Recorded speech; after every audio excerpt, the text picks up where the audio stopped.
In March 2026, Hong Kong enacted new national security implementation rules. This policy shift granted local authorities sweeping new powers to demand digital access from companies operating in the territory. Under these new rules, local police do not require a warrant to enter company premises. They are legally permitted to demand passwords, seize digital devices, and extract encrypted data, with no legal grounds for a company to refuse. This creates an immediate legal conflict for Canadian universities and technology firms.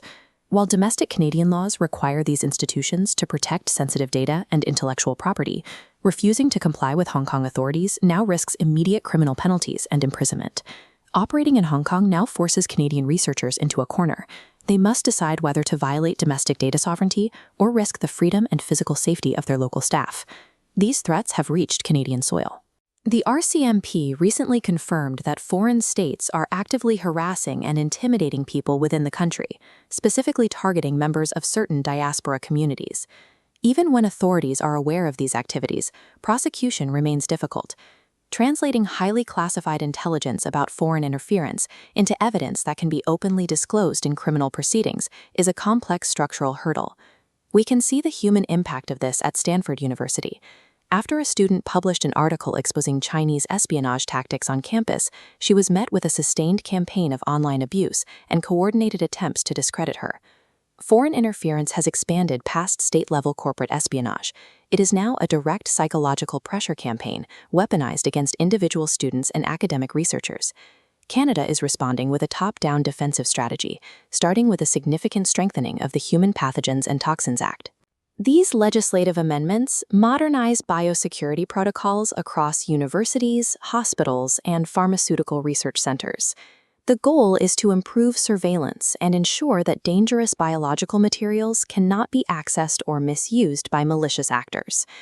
While the federal government focuses on hard regulation, Quebec is pursuing a soft power approach.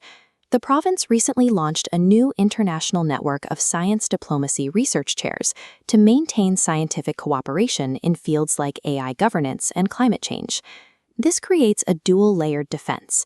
Canada is tightening strict federal regulations for physical security, while relying on regional diplomatic networks to keep global scientific cooperation alive. Simultaneously, the financial landscape of Canadian academia is experiencing a rapid shift.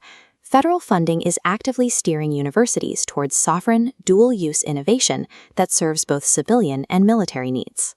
The University of Victoria secured $5.4 million for AI drone mapping and aerospace innovation. Edmonton's $3 million defense initiative connects Alberta researchers directly with the Canadian Armed Forces. Meanwhile, Saskatchewan's new full-stack quantum computer processes data securely on-site, bypassing vulnerable international cloud networks. Canadian academia is rapidly transforming its identity. Today, it is shifting from an open, collaborative civilian sector into a highly secure, critical supply chain for national defense. This securitization of research is a coordinated trend among allies. Australia's science minister recently declared that national research and development is now a central pillar of the country's economic security. To combat geopolitical instability, Australia is endorsing a mission-led, whole-of-government approach to rebuilding its domestic industrial and scientific capacity. New Zealand is executing a similar financial pivot. The government recently reallocated $122 million toward emerging technologies like quantum, robotics, and defense. Allied nations are moving away from generalized open research funding. They are replacing it with highly targeted investments designed to guarantee technological sovereignty. This global friction now has immediate casualties. For decades, Hong Kong served as a politically neutral gateway to mainland Chinese science, but that historic role is rapidly eroding. Modern warfare is fundamentally changing the research profession. Ongoing conflicts are forcing researchers to abandon scientific neutrality, drawing them into defense priorities and crisis response. And this militarization has a physical toll. Amid escalating regional conflict, at least 21 Iranian universities and research centers have been damaged in military strikes, placing academics and students in the crossfire. This sudden shift creates severe legal ambiguity.